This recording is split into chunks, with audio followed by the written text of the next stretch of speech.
Қайырлы күн, құрметті қатысушылар. Алғашқы сабақ, мен сізге YouTube туралы бір түсіндіріп өтемін. YouTube өздеріңіз көріп жүрген осы бір платформа. Мен ішін таныстырып өтем. Қазір міне ішіне кірдік қой. Осылай видеолар шығады, осылай видеолар шығады. Бұл андай көбінесе көп просмотр бар видеолар шығады. Мысалы қараңыз, алдар көсем 3 миллион просмотр, шайтарман 1,5 миллион деген сияқтына, синий трактор көп көретін видеолар шығады, и біз жиі көретін деген сияқты да.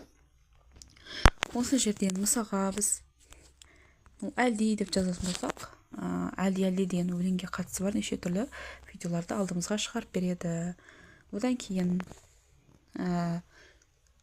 мынау біздің канал, то есть менің каналым Аида Мейірбек деген. Осыған кіретін болсақ, бұл менің каналым, каналымның аты Аида Мейірбек, мынау менің логотипім, то есть өзімнің суретім.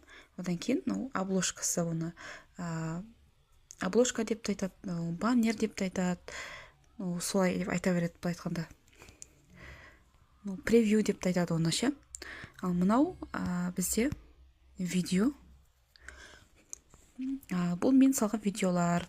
Қараңыздар, әртүрлі просмотр болады. Мына жерде 17 просмотр, 149, 1000, то есть 1000 просмотр асып кеткен. Көрдіңіздер ғой, вот мына жерде доллардың суреті тұр, жасыл түсті жан тұр ғой, доллардың суреті. Бұл не деген сөз? Бұл уже монетизациясы бар. Бұл видеоларды арқылы уже айлыққа шығуға рұқсат беріп қойғанда. Мен жақында айлыққа шықтым ғой. Вот осы, сіз әр видео шығарған сайын, егер айлыққа шыққан болсаңыз, осылай доллар жасыл жанып тұратын болады.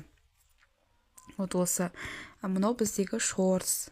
Шортс деген ол телефон тікесінен түсірілген видеолар, мынау шортс болады. Шортс 3 минутқа дейін салынады. 3 минуттан жоғары болса, ол кәдімгі обычный видеоға салынып кетеді. Шортс негізі подписчик жинауға жақсы көмектеседі. Доходы да бар, былай, бірақ кәдімгі видеоға жетпейді, өйткені кәдімгі видеоның несі ұзақ болады, минуттар ұзақ болады. Қанша минут салсаң да өзің білесің да кәдімгі видеоға. Ал шортсқа тек 3 минутқа дейін ғана салуға рұқсат беріледі ғой, как TikTok, Reels сияқты мұның форматы. Ал мынаны сіз телефонда жатқызып қойып түсіресіз ғой, былай айтқанда. Осы мына плейлист деген, бұл енді как рубрикалар деп айтады ғой. Мынау баяғы менің салғандарым. Мысалы мына жерде үнді жұлдыздары, үнді жұлдыздары салып қойған, мысалы Шахрухан, Митхун Чакраборти деген сияқты, баяғы видеоларым. Сөйтіп бөліп тастасаңыздар болады. Запись деген бізге керек емес. Главный деген осылар ғой енді.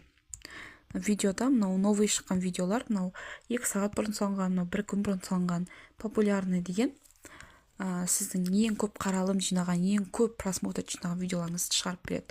Арыстан әкесіне Жигули сыйлады деген 69 000 просмотр. Мынау Ақбота Нұрдікі 13 000 просмотр деген сияқты. Осылар менде доллар жинап береді, көрдіңіздер ме? Старый деген, баяғы ескі 1 жыл бұрын, 2 жыл бұрын салған видеоларыңызды осылай шығарып беретін болады.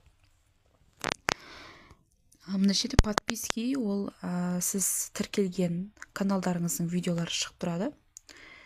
Мына қоңыраушаны басатын болсақ, сіздің видеоларыңызға комментарий жазған, сіздің каналыңызға тіркелген туралы уведомлениялар келетін болады.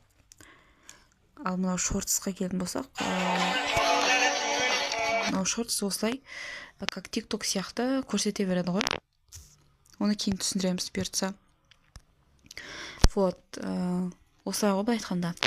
Біздің жұмысымыз, негізі подписчик бізге ақшалап келмейді, бізге ақшалап келетін просмотр. То есть түсіндіре алдым ғой, Вот қараңыз, біз просмотр жинауымыз керек, ақшаны көбірек табу үшін. Ал вот бұл курс негізі осы рекке шығу үшін түсіндіріледі. Біз былай айтқанда видеоларды саламыз, салып отқан кезде біздің міндетіміз, біздің жұмысымыз осы бастапқы главная деп тұр ғой, главнаядағы видеолардың бірінде біздің каналымыздағы видео шығып тұруға біз әрекет жасаймыз. Түсіндіңіз ғой, мысалға рекке шығуға әрекет жасаймыз, былай айтқанда. Мен әлди деп іздедім ғой, мысалға. Например, дыбысын өшіре салайын. Міне осылай реклама шығып тұрса, вот бұл да сіздің доходыңызға әсер етеді. Вот қараңыз, мына Жанболат Жазираның несіне уже осы реклама шығып тұр, иә. 0024 Каспий кз деп шығып тұр ғой. Бұл да кәдімгі зарплатаға әсер етеді.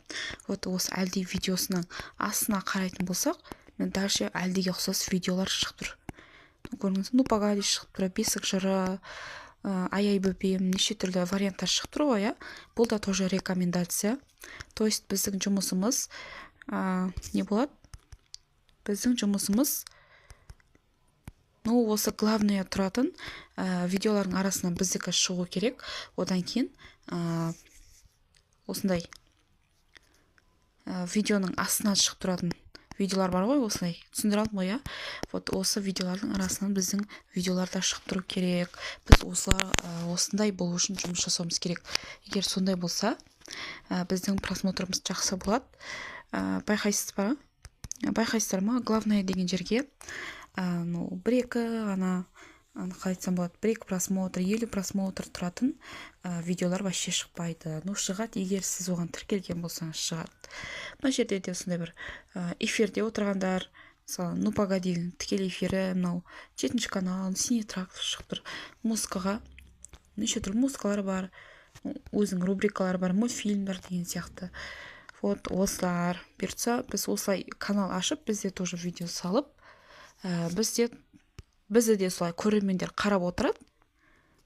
Осылай біз содан доллар алып отырамыз. Біз пока что осы видеоларды көру арқылы біз олардың ақшасын көбейтіп жатырмыз. Енді наоборот, біз видео саламыз, пусть олар біздің видеомызды қарау арқылы біз ақша табамыз. Түсіндіре алдым ғой, иә? Енді пока бірінші сабақ осы. Келесі сабақта жүздескенше.